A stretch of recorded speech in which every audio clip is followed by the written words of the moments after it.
going down the driver's side. Then once I get halfway back, we'll go to the passenger side if it's worth it. But if you look up here, I'm going to give you guys some light. Hey, we got a license plate for the floorboard. And they use silicone. They use silicone to seal it. And then they just took the stock shift linkage, welded a washer so you can have your fulcrum so you can shift it in and out of gear, all right? Now, up here on the engine, spin around for me, Lee, right here, right there. Come over here by me if you don't see it. Just you got to see it right there. What that is, you're going to love this, guys. That is a temporary freeze-out plug. That means that this engine got cold enough to freeze. And right up in here, it's nice and smooth where they did some body work. So that means this thing's probably got a nice crack in it. I just haven't really looked at it to see where it's at. But there's definitely a problem. Let me see if I can get a better light on it. Right there. That's where they worked on it. You see, smooth. Oh, yeah. There's a crack in there hiding. That was the rag rod. And that's what you'll find on Garage Insider TV. What we're doing is trying to teach you guys. Now, I'm going to do a little bit of housework right now because this is what's going on. The building that I'm in shooting Garage Insider TV got sold. I was just informed about it. So I'm moving back to my house.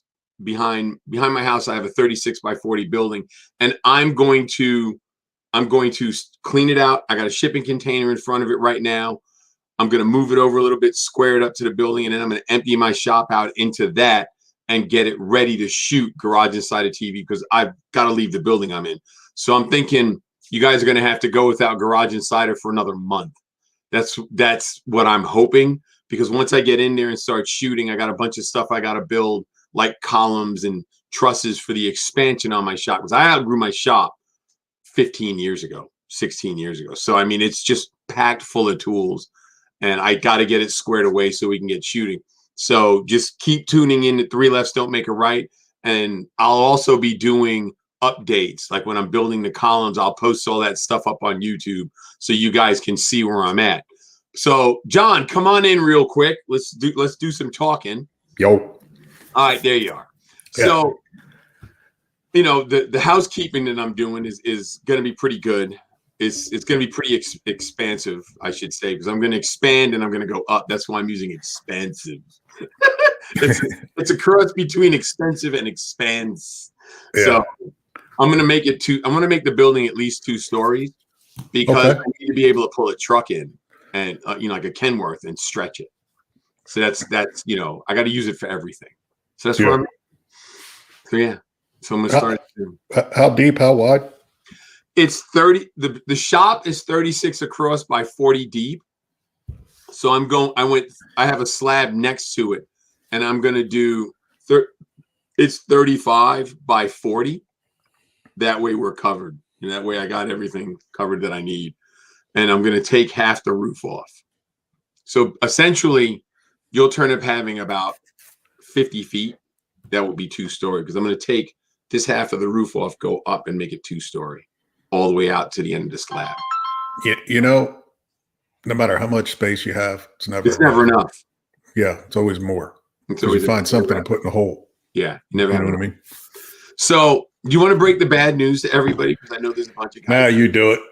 Okay, guys. So here's the deal. Courtney Hanson isn't going to be able to make it tonight. Don't turn off. Don't leave yet. Just don't leave yet. She's going to be here next week. We're going to juggle some stuff around. She's on a flight coming back from where she's shooting her show, which is the one that got away. So that shoots in, I think it's in Alabama, isn't it? Is that not Atlanta? It's the ride that got away.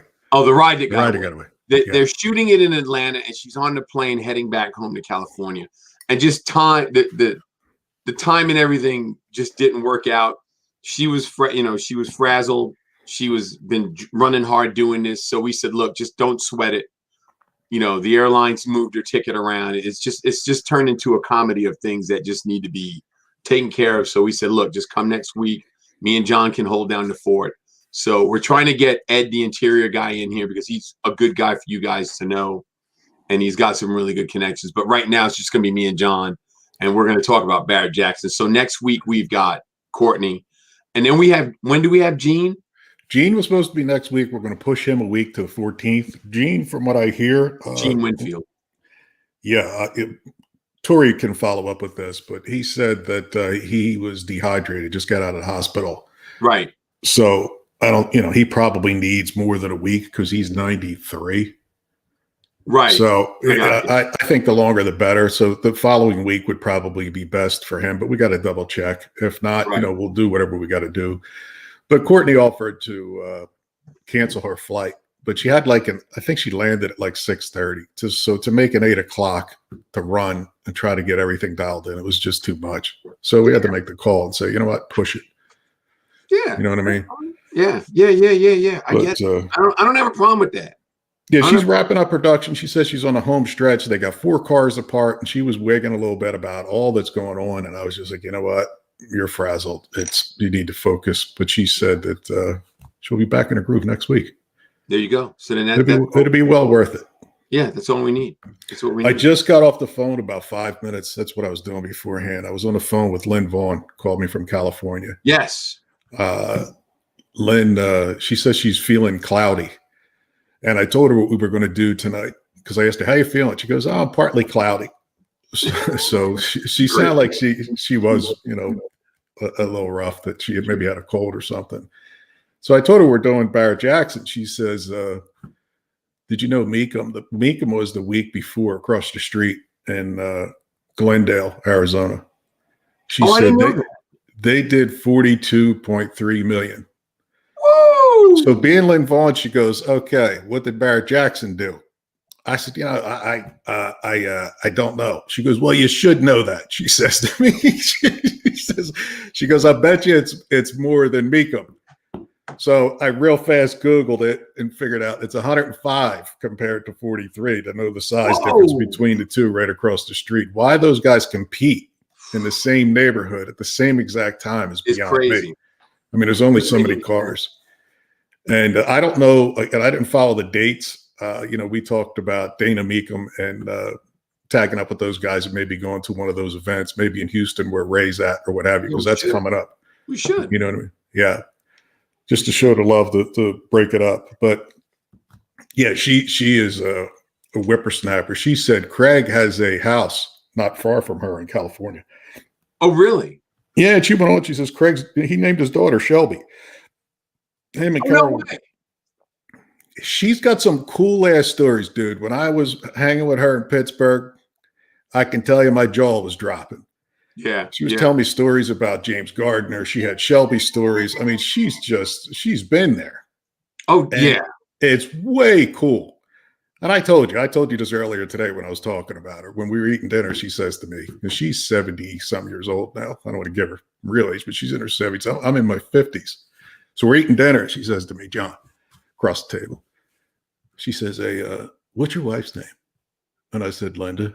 She goes, oh, that's good. I said, why is that good? She says, this way, when you yell out my name, you won't get in any trouble. Hey, but yeah, you've got a picture of Linda Vaughn, don't you? Lee does. Yeah. Yeah. So, for you guys who don't know, this is Linda Vaughn. In the 60s and 70s, she was the Hearst girl. And she would ride on that Cutlass in the back, standing next to that gold shifter. And she would go to all the drag races, all the shows, all that. She was the spokesperson for Hearst. She was the eye candy for Hearst. And back in the day, she was an icon. She really was for you guys who don't know. It or not. She's let me tell you, part of history. I went to the show in Pittsburgh. I'm in Pennsylvania, drove out to Pittsburgh. And guys were pushing in 6 foot tall Hearst shifters and having her sign them. There was a line around the corner for just memorabilia, sign here, taking her picture. It was pretty crazy. That's cool. That picture is probably what, 72? What year is that car? It's probably 68. It's hard to tell, but it's 70, 71, 72. That's what it is. Around there somewhere. Yeah. So, I mean, she's got stories. Oh, yeah. And she knows all of those people. She knows everybody from back then. She just hit me with an email and she said to me, let me know the dates. She'd be happy to do it. That's awesome. So we got Linda Vaughn coming? Yeah. Yeah. I didn't get into Gene Winfield with her, but I'll bet you there's some stories there too. Oh, I'm sure of it. Sure. But yeah. Because see, here's what we got. We're gonna move Gene. I pulled it off my old phone because I switched phones. So I got DD Speed. He's from Canada, eh? He's from Canada, and he was supposed to be on the 7th. So I'm gonna reach out to him and see if he'll take the 14th, and we'll put Gene on the 17th, and then the 21st of April is open, and then on the 28th of April we've got Vice Grip Garage, another YouTube guy.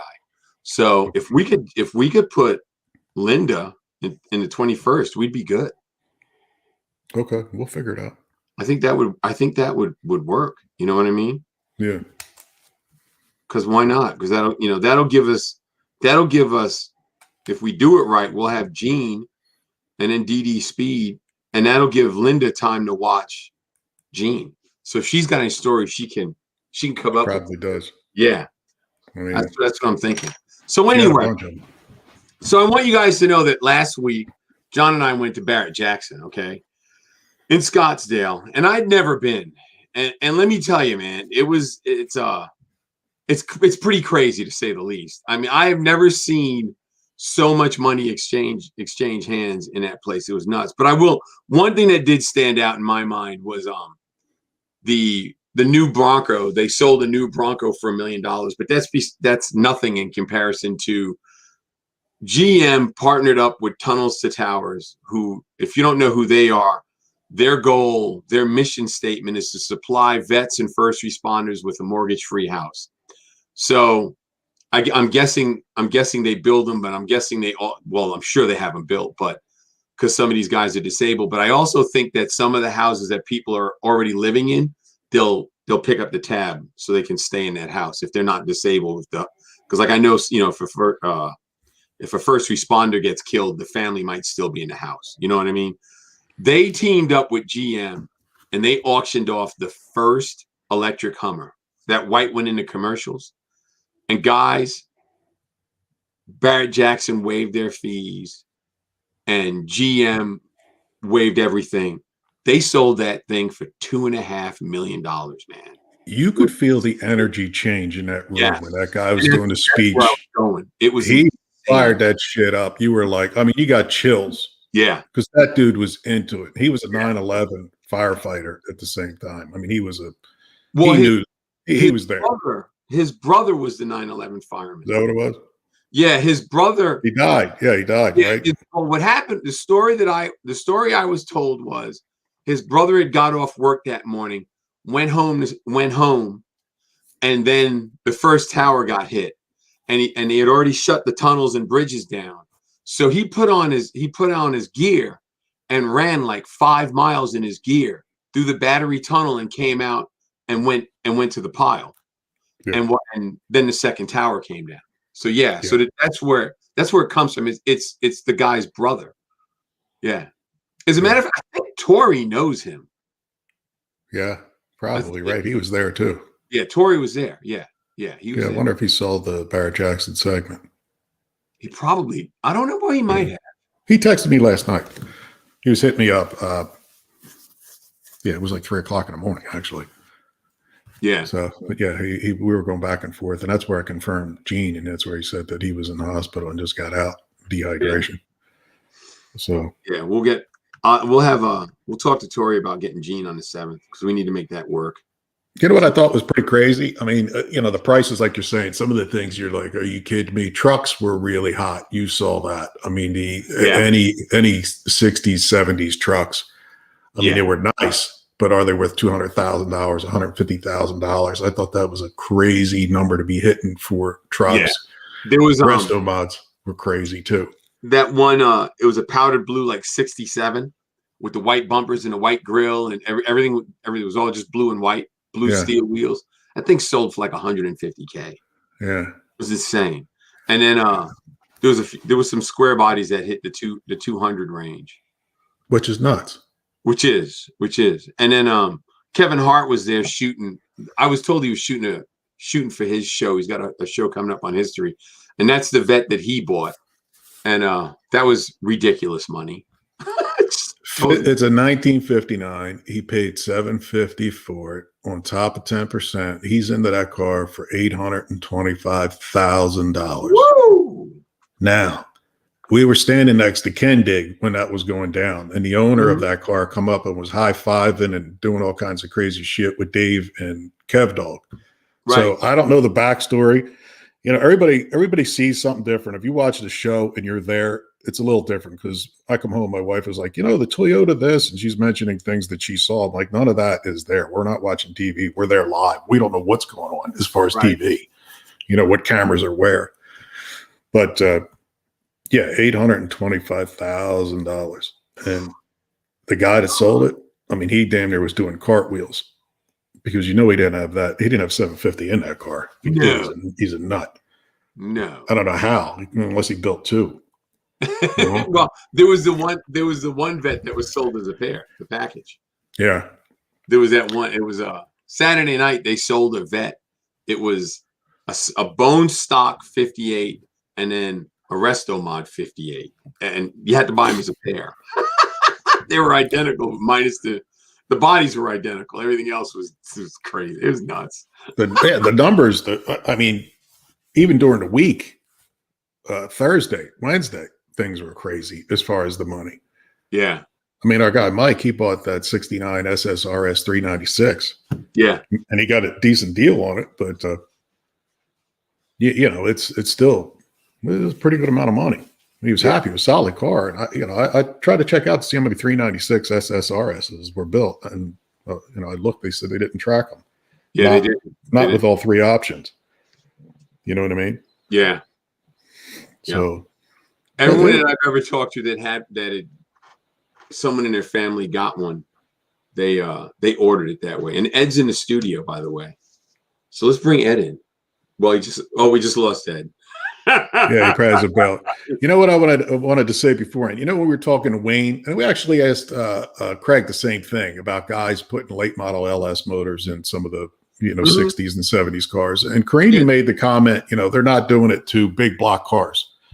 They're doing it to 318s, you know, the things that nobody else wanted. But I saw at least 63 split window Corvettes go across the block that were done with LS motors in it. And you and I were talking. You know, that shit's cool right now, and I get it. But when the LT5 and the LS is put aside, the LT5 comes out, and it's a big deal. They keep moving forward with that motor. That's that LS. I don't care if it's an LS7, LSA, LS anything. It's going to be dated. Yeah. That's going to be looking at like a tune port back in the day. You're going to go, yeah, you could date the car. Yeah. You know what I mean? Or original LT1, you know, when they thought that was cool in 94, 96, and they were like, oh, this is the shit. And then soon after that, the LS came out and squashed that, you know? So I'm looking at this going, it's going to get bigger, better, faster. The only thing that would make it worth more money is if somebody knew, yeah, they got 2 more generations and it's going to turn all electric, and you're going to be just like Mad Max, the last of the V8 Interceptors, where it's like, look what we got, you know, now find gas and you can run the thing. Yeah. You know what I mean? But, yeah, that Volkswagen, what was it, the 69 or 70 Volkswagen, a green one you took a picture of? 62. Is that what it was? Yeah, it was no, I'm sorry, it was 65. It was a 65. And they had, and I got pictures of it. I didn't think to send them to Lee. But it had the Tesla motor on the transaxle, and then all the batteries up front where the gas tank would be. And it was neat, and it was a convertible. Somebody put a lot of time and effort into that car. And it smoked. They had a video next to it, the thing burning tires. I mean, the torque's crazy. Yeah. So all right, so he's back. Ed's back. So Lee, bring in Ed. Let's bug it. Let's see what Ed's got to say about this. What's up, man? Ed! Yo, where you at? The shop? Yeah. Looking handsome as usual. Well, yeah, I had to get my makeup put on. You know, that's why it took me so long. Is that what it was? So anyway, for you guys who don't know, this is Ed. Ed is the owner of High Class Customs. He does embossing on leather, embroidery, as well, you know, as part of his interior deal. And he's got that next level where he's doing supercars for people and all that. And he's got quite the clientele list. I'm not going to tell you who they are because it's not my business, but I will tell you that Ed's going to explain some of the stuff that he does, because it's quite impressive. Ed, it's on you. Well, my shop is down in New Orleans. I don't know if y'all ever been down to New Orleans, but it's a different culture. We mainly work on exotic cars. Not too many hot rods, but I mean, we're open to whatever, but mainly hot rods. Hot rods is something that we put on the back burner. But I mean, if the money's right, we'll work on it. Right. Yeah. I mean, John had a car that I referred over to a good buddy of mine because we wasn't qualified enough to actually do the job. So John was kind of mad at me. You say you weren't qualified enough, but yet you're doing Lamborghinis and Ferraris and all of that. You weren't qualified. When he says that, he means he doesn't want to touch it. He ain't got time for my shit. That's where I'm going. Plus, he sent me up the Bucks Customs up here in Pennsylvania, which is like an hour and a half. Not even. It's about an hour from my house. My '62 Lincoln, and Bucks, he redid the thing, and it really came out sharp. I think it actually was a step down for Bucks to touch my shit, but it still really came out nice. Well, a '62 Lincoln and a Lambo is two different balls of wax. I mean, you're talking about 2 seats versus 12 seats on the Lincoln. Yeah, about 15 hides. Yeah. Right. So I mean, it's the attention to detail is the same for both jobs, but it's easier for me to do a Lambo versus a Lincoln because I mean that's what we normally do. Right. Talk about your embossing. I've seen you do it. I mean, we could emboss any logo, any name, any logo. I mean, you got anything handy? Is that on the seat that you're sitting on? Is it on the headrest behind you? Actually, this is a stolen seat I stole off the pile. Ed, you didn't steal it, you borrowed it. No, I actually stole it off the trash pile on the streets. Guy rolled it out to the curb. I don't know if he was putting it out for the garbage, but he rolled it out to the curb. I made the block and shit. When by the time he turned his back, it was gone. It was in my truck. So I hope this is not his office chair because it's gone. Yeah, but it's not done up just yet. I could grab some pieces in a second though. But I mean, any logo, guys come to me with corporate logos all the time with when they want to personalize their vehicles. The crazy part, we do a lot of work for different shops around the country, and you would never know we do it. I mean, I do it and knock it out and just send it back to them, and then they take all the credit for it. Long as they pay the bill, we fine with it. Right. But I mean, I think we have a different business versus other shops. Yeah. But I mean, we do a good job. I don't want to drop names, but there was a major airline company, about a year and a half ago, came to visit you because they wanted their logo put in the headrest of all their airplanes. Well, we could drop that name. It was Southwest Airlines. Yeah, there you go. If you get on any plane that's probably from the Dallas area going up to Atlanta, we probably did the embossing in those planes. Yeah, I think I'll tell you what, when you get a second, grab a piece of leather, because when you say embossing, I'm not sure people understand what you're doing. If you got give me 1 second, I'll be right back. If you got the mandrels, Ed, bring that back so you can explain how the hell it's done. You don't have to point at your machine and shit, but okay. I don't want you to give away how the hell you do it. But give me 1 second, I'll be right back. For car guys. All right. We'll talk shit about you until you get back. Yeah. No worries about it. Yeah. Ed's a good dude. I mean, I don't know if we said, but he was out at Barrett-Jackson all week with us, and it was his first time too. And he called me from the airport. He was so tickled about the experience he had, what was going on. You know what? Let's take a break real quick, run a commercial while we wait for Ed. This way we got it good. You know what I mean? Ed, do it. I mean, Lee, do a commercial. Ever wonder what happened to your favorite Hollywood stars? Nice car.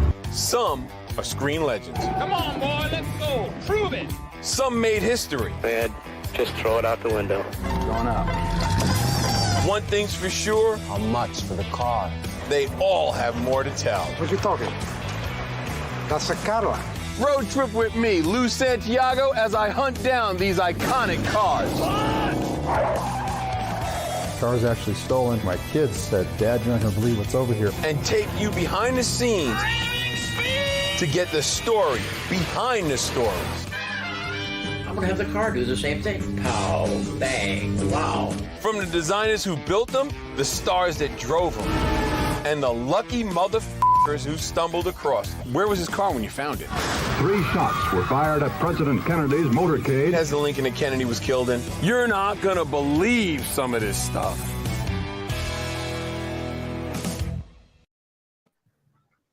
There you go. Iconic. All right, so what do you got, Ed? What do you got? Let's see it. All right, so I got a couple of them that's real major that all the big hitters always need. Okay, so start off from the top right quick. So this is the actual Porsche embossing, which goes in the vintage Porsche steering wheels. Yeah. So if you look at that, there's a lot of detail. Yeah, there's a lot of detail. All right, so this is for the horn. Most guys imitate this, but they haven't duplicated it yet. Now, this is actually a Porsche stock logo that we do for all the dealerships. This is an upgrade. They charge like $3,000 for the upgrade, but if you notice, it goes down into the leather. So this is basically called debossing because it goes down into the leather. Really? So keep in mind, this is debossing. All right, so this is a Trackhawk logo that we do for Dodge on the Trackhawks.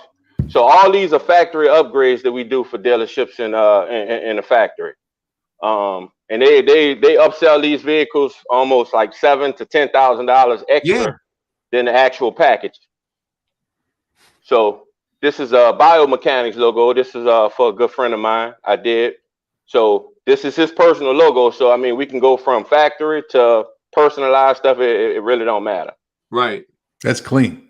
That is clean. Now this is the Elephant logo. Most people don't know about Elephants, but it's a Dodge product. They always hear about the Hellcats, but not the Elephants.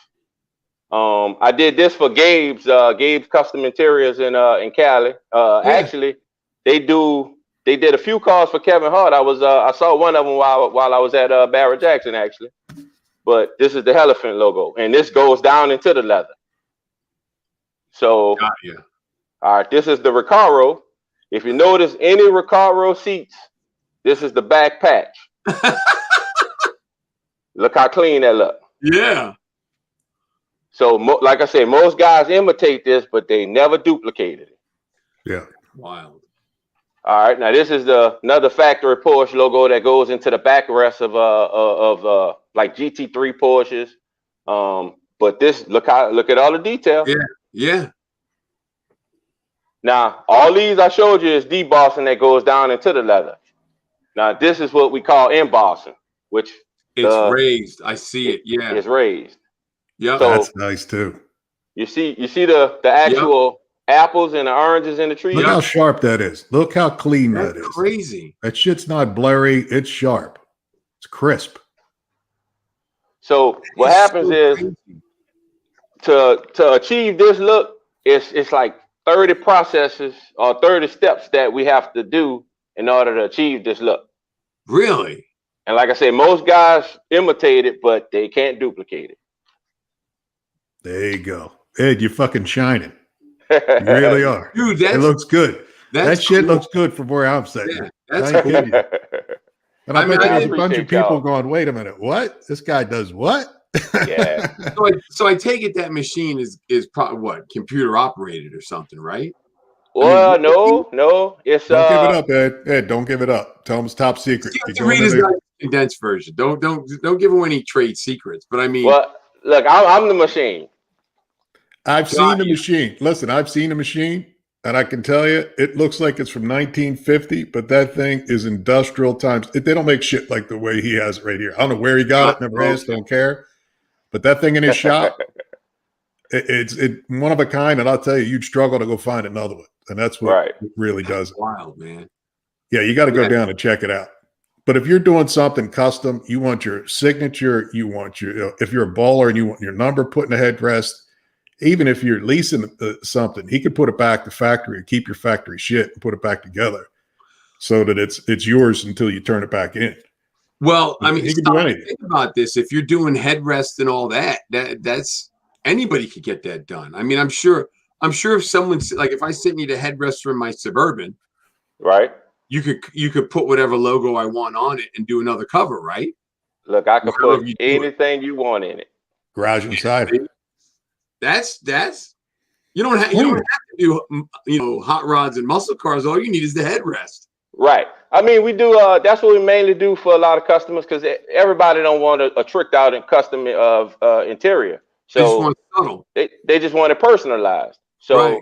we'll get the customer to send the vehicles, either send a vehicle or send the headrest down. We do the upgrade and ship it on back to you, and you pop it straight in. Yeah. That's awesome. Ed, not to switch gears, but Ray wants to know if you do the Aston Martin logo. Yep, that's one of our biggest clients. Wait a minute. Ray doesn't know who Ed is. Did you just catch that? Did you catch that, John? no, I didn't see that. It just came across. Is that up? Does he do? And it's Ray. Yeah, I said that. Does he do Aston Martin logos? Yep, that's one of our biggest clients. Wait a minute. We know somebody that Ray doesn't know. What? Wait a minute now. That's good. Ray's up in Canada. Okay. He's a Puerto Rican dude from New Jersey, and he lives on the reservation in Canada. I don't even know how we got there, but we're leaving it at that. Every time you talk to Ray, he's like, "Oh yeah, I know him. Yeah, that guy. Yeah, he's got the biggest network I have ever seen in my life." Well, after this, other people are going to know Ed. And like you said, people all over, they ship it to him. He turns around, ships it back. They take the credit for it. Yeah. Like Kevin, he's done Kevin Hart shit. He's turned it around and give it back to him. He's done some heavies. I don't want to go through the names, but then that person never knows that Ed is the guy that actually did it. Yeah. A funny story. We did the Dubai prints. He shipped his stuff from Dubai to me, and I thought about it. I said, "Well, why are you calling me?" And he said, "Look, I want the best guy to do it." So he shipped it down to me. He expressed it like this dude overnighted it from Dubai. Yeah, well, they got money. I sent it back to him, and he FaceTimed me and told me that's what I want. Yeah. So look, we did the job, sent it on back to him, and I'm thinking like, wow, he really didn't need it overnight. Like, wow. Yeah, it didn't matter to him. It didn't matter. He's got that Arab money. Yeah. he just couldn't think of not seeing it fast enough. He didn't want any pictures. He wanted to touch and feel it. Yeah. That's got to be pretty cool. That is cool. That's very cool. Jeez. I mean, we have a unique business. I appreciate the jobs that come through. Every job is different, and we get a different reaction from everybody. But it's we try to handle business as much as possible, you know. Okay, so let's go back a little bit, Ed. How did you get into interior work? Okay, well, I played football. So generally, growing up, my dad used to work on Volkswagens, dune buggies, and I noticed none of the cars had good interiors. So I generally started the first business doing detailing, and we kind of always wanted to get stuff done, but never knew where to take it. So I ended up getting a couple of sewing machines and just playing around with it, and I got good at it. So I knew one thing. If the guys on the streets, like I'm from the hood, but I'm not from the streets. So I knew if I'm their friends, they're going to get cars. So I kind of just kept the good relationships and just let them know, hey, look, I work on your vehicles. I work on your cars. I work on your cars. And they kept sending them to me. And I ended up opening my first shop, which we did detailing and window tinting. And the interior shop just boom. I mean, I just walked right into it. That's cool. It is cool. So how long have you been doing interiors? Well, I would throw the number somewhere about 22 years because I started when I was 16. Oh, so I mean, I was still in high school. So yeah. How long I've been in business? I've been in business since 2002. Right. Right. So the numbers don't kind of match with what I'm talking, but I've been doing it 22 years. Yeah. Well, you had to start somewhere. I mean, I get that. I get that. Well, the problem is when you're starting out, I didn't have a lot of guys that was willing to train me. Right. In the South, we have a small amount of shops, but then we don't have a lot of craftsmen. We don't have guys to take it to the next level. So it's hard for me to actually go get a job somewhere. I had 2 jobs working at shops, and they put me out. They look, you can't work here, because we had more clients. I had more clients coming to see me than the shop owner. No way. And it got to the point where it was okay. Well, I want Ed to work on my cars, and the shop owners was getting pissed. So, so once I got put out of the second shop, I said, well, the hell with this. I'm gonna just go ahead and open up my own. Yeah, that makes sense at that point. The guy wants to know how he finds you. Well, webpage. You can go on highclasscustoms.com. That's HICLASS customs.com. Or you could just go on IG and highclasscustoms.com. Or you could just type in Ed the Stitch Doctor. Yeah, the Stitch Doctor. It's not hard to find me at all. They just got to know the name. Type in Ed the Stitch Doctor. That's all you need. There you go. Ed, you missed out Saturday. You jetted out of Barrett-Jackson before Kevin Hart and the whole thing, and people were looking for you. Where's Ed? Where's Ed? People walking past me, I was invisible. They're like, "Where's Ed?" I'm like, "Hello, over here." If I would have been there, I think he probably wouldn't have brought that car though. You don't think so? He was right behind us. When you know the place where we were sitting next to the stage on the right-hand side there, the tables, we were at the high tops. Yeah, he was back in that corner behind us at the end of the row. You know where the crowd was. He was on the floor. He had like 5 or 6 people with him. He was walking past. I mean, you know, he was right there. He had a bunch of security. He probably wouldn't have brought that car. What? And why do you say that, Ed? You would have talked him out of it? No, I wouldn't have talked him out of it. But I talked to him one time, and at one time he kind of asked my opinion on stuff, and I never talked to him again. But he did know I bailed him out with the logo. So when we personalized the vehicle for him, I mean, I was hoping that he was going to be there Friday, because if he would have saw me, I think it would have been a different ball game, you know? Yeah. I got you. Ed had to roll out because it was his daughter's birthday party coming up, so he couldn't miss that. So he squeezed everything in and jetted out. If it wasn't for the birthday party, because what it was, she didn't have a 16th birthday. Because Corona hit. Yep, the Wu-Tang, You know, so if this would have been her 17th birthday and she would have had a sweet 16, I would have threw it up in the air. Right. But I knew I had to do the right thing. Yeah, you definitely have to do that. You always make it up somehow else, you know, with Kevin Hart. We can do Vegas, Barrett-Jackson, Vegas. We talked about that.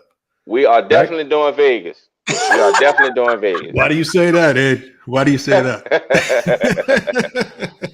We got plenty of millionaires that want to see our face, so we definitely doing Vegas. Right. We got a lot of hands to shake, so we definitely doing Vegas. Yeah.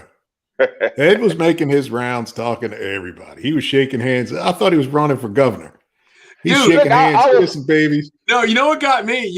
We're on the block, right? We're hanging out on the block, everybody, right?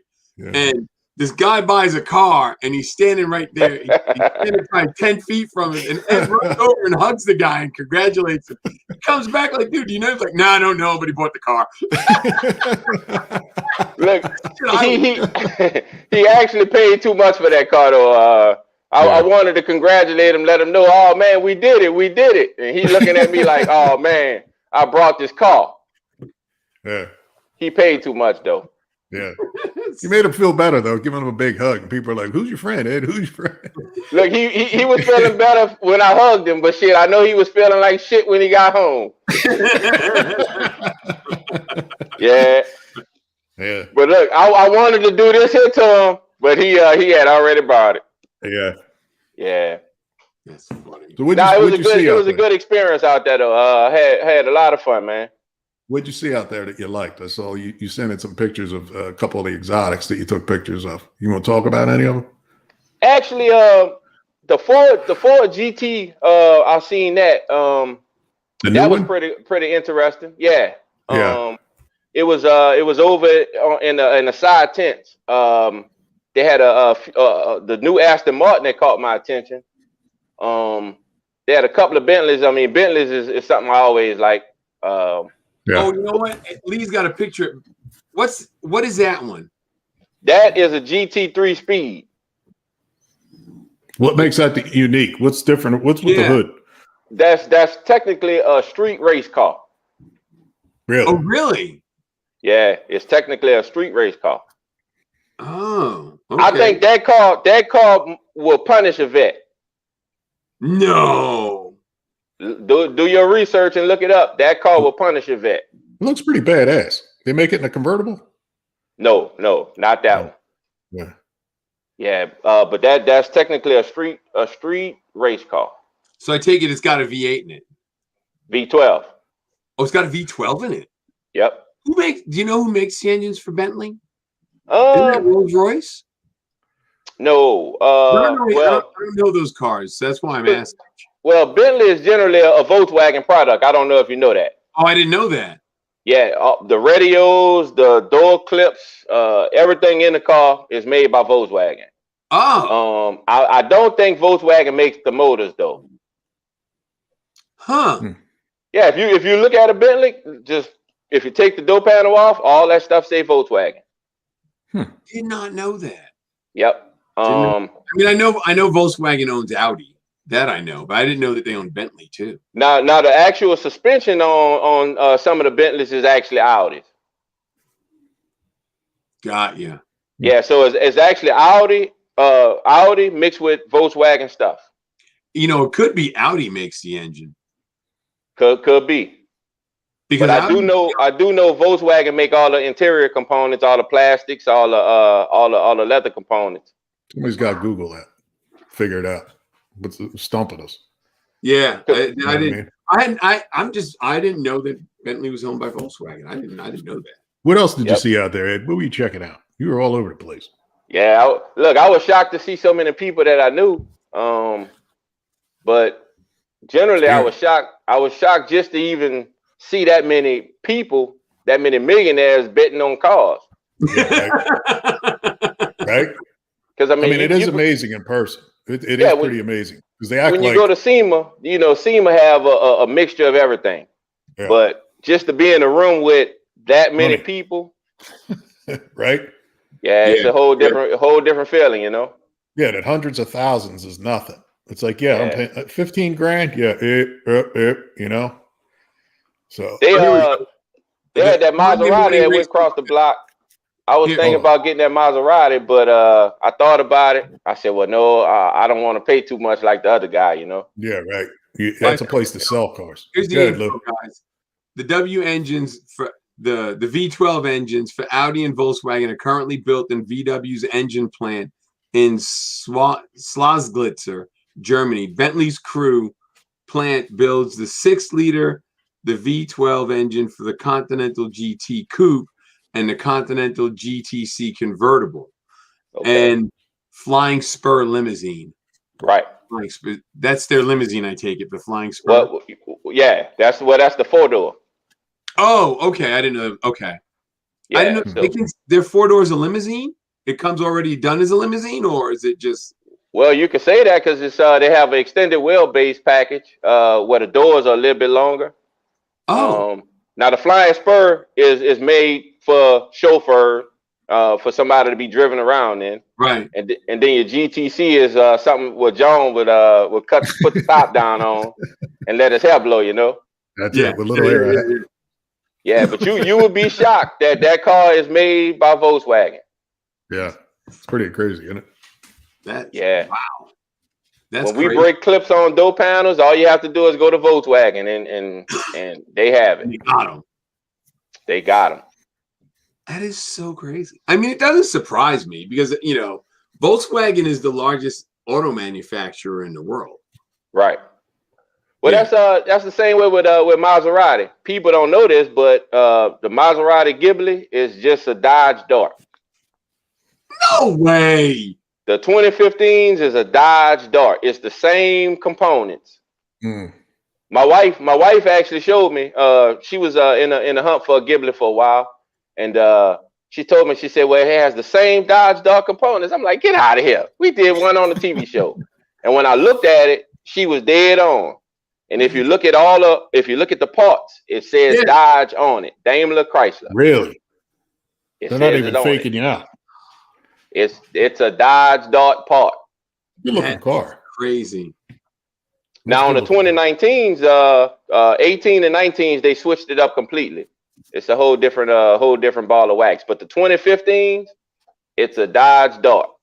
So somebody sent Monday Morning Racer, and they wanted to know if you've been to the Pad in Nolans, where they street race. Yes. I've been to the Pad. We go there all the time. The problem is I get tired of running from the cops. Because I mean the Pad is just a strip where they race at. They actually were shooting a TV show there. Street Outlaws. Yeah. You get tired of running from the cops going out there though. Yeah. Yeah, the pad is the spot though. Well, I don't know if it's still the same, but the times I was in Nolans, the cops had better things to do than chase guys drag racing. They had way more shit going on. Well, right now, they definitely have more things to do than drag racing. They definitely. Yeah. But yeah, the pad is the spot though. Man. Yeah, the pad is the spot. You don't have to worry about catching me out there though, but I mean, I'm not going out there now. Yeah. Yeah. Jeez. That's pretty cool what they know about the pad. If I come down in the summer, you're gonna take me to the Pad? Shit, look, you go to the Pad, shit, you're gonna be signing autographs all night long. Look, you a legend. I'm telling you, you're a legend. I wouldn't go that far. You are a legend. You're gonna end up fixing somebody's car out there. Now that I've had happen. They had a guy last time I went. I felt so bad for him. He had $2,000 at stake, and his car was falling apart. He did a pass and his bumper fell. So I told him, I said, "Look, bro, just don't worry about it, because if your bumper fell off, your car gonna be in pieces." Yeah. He went on, raced anyway. Sad to say, he won the race though. Yeah. Yeah. Sleeper. It was a sleeper. It looked like a piece of shit, but the thing got up and went. Look, it hauled ass, bro. Yeah. Awesome. Yeah, it hauled ass, but you'll end up fixing somebody's car out there, Lou. Ed, you want to talk about your experience on TV? You want to get into that? You pass it on it. It's up to you. You don't have to talk about I don't assume shit from my end. You know what I'm saying? I mean, brag on you? Huh? Put it to you like this. Yeah. I didn't think the experience on TV was gonna be the way it was. I mean, it was a good one. Because I mean, it's pretty cool for people to see you on the street and know that, okay, well, man, you was on Unique Rides. It just wasn't the experience that I thought, because I went there to show craftsmanship. Right. Not to show. Let me find a proper word. Not to rig nothing up. TV done. Right. TV done. That's what it is. It's TV done.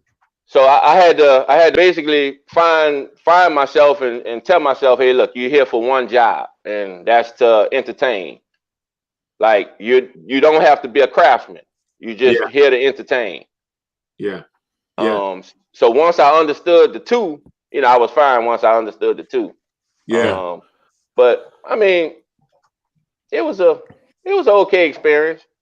I saw you chopping it up with Kev Dog. You said you got his phone number? Yeah. You gonna send him samples of the work you do? You do that yet? No, because some of that stuff you just held up, I think they'd be, intrigued and use it. Well, how could they not? I'm gonna send him some stuff. I'm gonna probably send him something custom with his name on it. That'd be cool. Yeah. Kill a dog. Yeah. Yeah. That'll blow him away. Yeah, that would, Yeah. wouldn't it? He's a good dude, bro. When he saw me, he hugged me and oh man, I remember you from the show, and I'm thinking, you got time to watch TV? So he's a great guy. Yeah. Yeah, he's upbeat too. He's always happy. I spent time with him in Pittsburgh along with Lynn Vaughn, and he was always an upbeat dude. He's a good guy. Same with Ken Digg. Ken Digg was always positive and upbeat. He was just happy, to have his thing going on. Yeah. I can't believe Ken Digg is 60 years old, though. Nah, he's not 60. He's younger than me. Who told you that shit? Shit, I saw something that said he was 60. Nah, he's probably 50. Man, Maybe don't believe 50. everything you read on the internet. No, this wasn't on the internet. On the internet, they say I'm worth $4 million. Yeah. I'm still trying to figure out who's got my damn money. Don't believe everything you see on the internet. Shit, I hate to see how much I'm worth on the TV show I was on then. Yeah, right. Shit. I told Ed, because when we were out there, we had Craig Jackson on about 3 weeks back. I guess it was 3 weeks, 4 weeks, prior to Barrett-Jackson. And I told Ed that his wife, Caroline, was the one that hooked us up, put the whole thing together. So when we were out there, I said, Ed, you see her, stop and say hello. Ed went out of his way. Hello, how you doing? Drug her around, connected with her. I mean, it was just, if you run into Ed, there's no way you could not like him unless there's something wrong with you. I mean, it's just that way. I mean, he's a happy, positive dude. Does nice work. I mean, he's a good guy. So we were out there at Barrett-Jackson. I mean, his first times, both of you guys' first times. And I know we're going back. I mean, we were talking about doing Vegas. We were hitting it up going, I think it's the June 17, 18, 19. Right. You know what I mean? So that should be a pretty good time. But I hit them up today. I hit the vice president of marketing up. I was telling you, Lou, about doing a podcast directly from there. So maybe the three of us get together and tag team and make it happen out there. So we could, that'd be cool. Cover all our bases and see shit and then report back in on the podcast. Yeah. You know what I mean? Yeah. That'd be pretty cool, Because Ed's got some connections now. We all made connections. We're all, chopping it up and talking to people and making it work. I mean, that was part of the deal to be out there. You know what I mean? Oh, yeah. So, definitely. and there was some cool shit. I mean, at Barrett-Jackson. It's an experience. It definitely is. It really was. I think every car guy needs to go and at least spend a couple of days there. You know what I mean? If you do like Thursday, Friday, you don't even have to do Saturday. Just do a couple of days towards the end. And because you can see all the cars, everything that's going up for auction, you can see that, for those who don't know, in Scottsdale, they had those big white tents like they do church revivals, and they're like half a football field. And they had 2,000 cars, if I'm not mistaken, that were going up for auction. And literally every one of those cars was in one of those tents. And then they had a big tent. They had another big tent where they had a bunch of displays and stuff, and there were vendors. And a lot of those cars actually turned up getting sold. I met this guy named Elio. He does this really cool fuel injection setup, and he had a gorgeous. It wasn't a split window; it was a '65 Vet, and it was a beautiful car. And I didn't even notice that it had the paperwork on it taped to the windshield for sale. And I mean, it was gorgeous. It was white with a red stripe on the hood, and then the interior was lipstick red leather. It was a beautiful car, and I don't know what it sold for, but I mean, there was some really nice stuff down there. Yeah, to clarify, what that guy does is he takes the LS motor. You're talking about the guy that puts the LS motor and makes it look retro. Yeah, he makes an EFI setup that looks like the setup that came on a 55 Vet. Almost like the Ramjet. It was pre-Ramjet. That's what they patterned the Ramjet after. He makes his own, and he does the intake manifold and everything to make it look like an old small block, but it's an LS. It's really cool. What I'll do? I'm gonna get a hold of him and we'll get him on. I mean, if nothing else, just so he can show us pictures and tell us what what he walk us through it. Because it was gorgeous stuff. Like that Vet that he had, it was set up to look like Tri-Power. Yeah. It had the factory air cleaner on it, the triangle, but I mean, when you look at it, I didn't even notice that it was EFI. Yeah, your first glance, you have to look for the fuel rails. I mean, you have to really look for it. Yeah. You can't just walk by and glance at it, like you said. You got to stop and look, and then you go, hey, wait a minute, that's not supposed to be there. But beautiful stuff, man. And the crazy thing is, I asked him, I said, we were talking, and he mentioned that he did his own casting. I'm like, okay, so how did you get into casting? Yeah, right. And he goes, I watched a couple YouTube videos. He told me, man. That's what he told me. And he sold the company too, and he was a young guy. What was he, 40? He wasn't that old. Well, you know what? I'm going to call him. I'm going to get him on. I'm going to get him on the show so everybody can be exposed to him. I feel it. If nothing else, guys like Ed and Elio, all these guys that are doing this stuff that nobody knows about. Part of this whole thing is to introduce the world to these guys, because you don't know where it's going to go, and there's a benefit for it. I mean, there's a benefit somewhere along the line, and that's the point of it. Because someone like Ed, he can answer questions that I have no idea about. You know what I mean? I got a problem, and I need an interior guy. Ed, if I want to do a custom EFI on something, who's to say Elio can't do it? You know what I mean?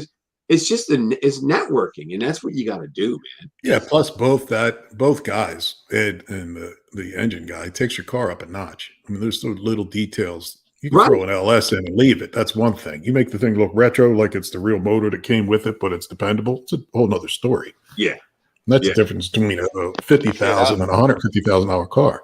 Shit, I wouldn't mind actually doing a build with them. Shit, if that's the case. Dude, he's got. You saw his cars. You just didn't realize it. Yeah, they were out there. There was a handful of them going through, and they looked stock, but they weren't. When you came in from the triangle tent, okay, right, and you're walking towards the block where the you had the 2 lanes, and then right there in the middle, there was 6 Corvettes there. Okay, right. All of those. Okay. All of those. Yeah, I actually I have a few pictures of those. Yeah, all of those. Okay. They've got his fuel injection on them. He's a vet guy. That's what they do. He's in with some guys who build vets. That's what they do. He does all the induction stuff. Yeah. Well, Corvettes is something that we did a lot of in the past. I actually did so many Corvettes. Look, I got tired of doing them. Yeah, we wanted to swap it up a notch.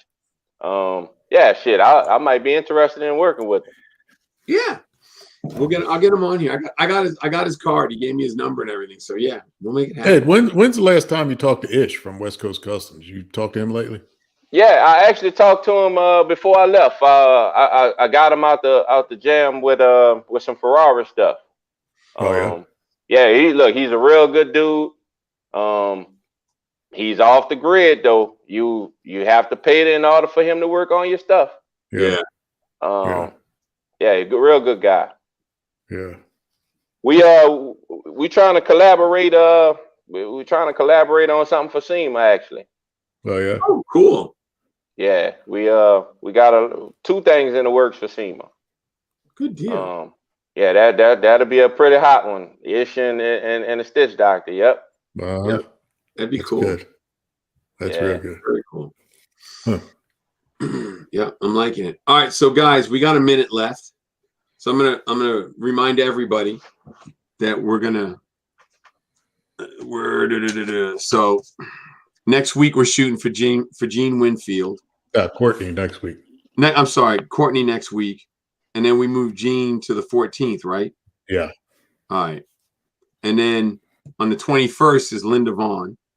Yeah, I'll throw it to her. I got to get her approval. But yeah, she texted me. I'll actually email her now. All right. She's got some stories. That's a good one. And then we got Vice Grip Garage on the 28th. I gotta get a hold of DB Speed and go from there, see what he, tell him what's going on and see if we can't move his date. We'll make it happen. Yeah, well, we got to do what we got to do. Move him around, and we talked about Justin from Scott's Rod Shop too. You didn't even hit him up. Yeah, while you were tomorrow. I mean, he was at Barrett-Jackson. We should have talked about him a little bit and what he's doing. But that's a good one too. Come on. Yeah. He already said he'd come on. That'll be a hoot. That'll be a hoot. Yeah, he's a good dude. And a lot of people need to see what he's doing. You definitely got to get my brother on, Ralph from RMD. Yeah. Ralph? Yeah. Well, that's you talk to Ralph. You know him. Yeah, that's my boy, man. Actually, he's one of the guys, bro. I really I wish I would have done his TV show than Unique Rides. Yeah, his stuff's tight. Yeah, real integrity. We have tons of integrity, bro. Man is word. He's a good dude too. I met him. Him and I hooked up. Barrett-Jackson 18 or 19. He was actually waiting for me outside. Come out of the dark, scared the shit out of me. I was like, he says, "Yo, I hear you're looking for a Lincoln." Scared the shit out of me. I'm like, "What the?" He goes, "I'll build you one." He built a great vehicle, and like I say, his level of integrity is through the roof. When I first met him, he was just in Detroit. He was flying back. I saw him on Instagram. Yeah, he have a few corporate gigs that he's doing. But when I first met him, I went to his shop. I had to do some work for him, and didn't have a problem with him. And Ed, we get him on, you come back on. Okay, yeah. We talk about Alyssa too from Graveyard Cars. So she actually says she's intrigued with working with Lou now. So she's gonna come on. Yeah, she's gonna come on. Look, Lou is an icon, bro. I mean, there you go. Look, I was kind of starstruck when I talked to him on the phone the first time. I'm like, I can't believe I'm on the phone with him. Yeah, man. Yeah, Lou is an icon, bro. Yeah, Lou's a good dude. It's all working out. All right, I appreciate y'all dropping me on, man, and showcasing me. Mean a lot to me, bro. No, we appreciate it, Ed. You're a good dude. I'm fan chairs just to annoy you.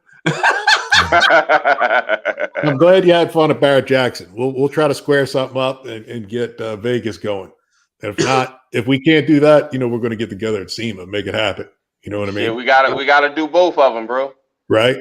So we'll figure it out. So, well, man, I appreciate y'all, boys, man. All right, Ed, take it easy. All right, thanks. Baby. Thank y'all. All right, so remember, everybody, next week, Gene Winfield, right? No, Courtney Hanson. God, Courtney. The 7th is Gene. The 14th, we're going to do Linda. We're shooting for. Nah, you got it all. You got it all. Lou, you got it all fucked up. The 7th, we got Courtney. 14th, we got Gene. 21. Hopefully 21, we got Linda Vaughn. See, but I'll have to have a backup date for Linda Vaughn. But she probably knows Gene, so I'm wondering if we put them both together. But I think they actually can carry the thing and do their own thing. But we'll figure it out. We'll talk afterwards. Just send me the dates. Send me the dates. All right, guys. 3 lefts don't make a right. Lou, Santiago, and John. Yeah, talk to you in a bit. Huh? Yeah, talk to you. Promise. We're going to have it squared away. Like I said, Courtney had some stuff going on, and we just needed to make sure that she was covered. So we're good to go. So till next week, 3 lefts don't make a right. You can always go on Garage Insider TV and subscribe. Hit the notification button. This way you can see both things. And don't worry, as soon as I get my shop done, I'll be back at making sparks. So you guys have a good evening. Later.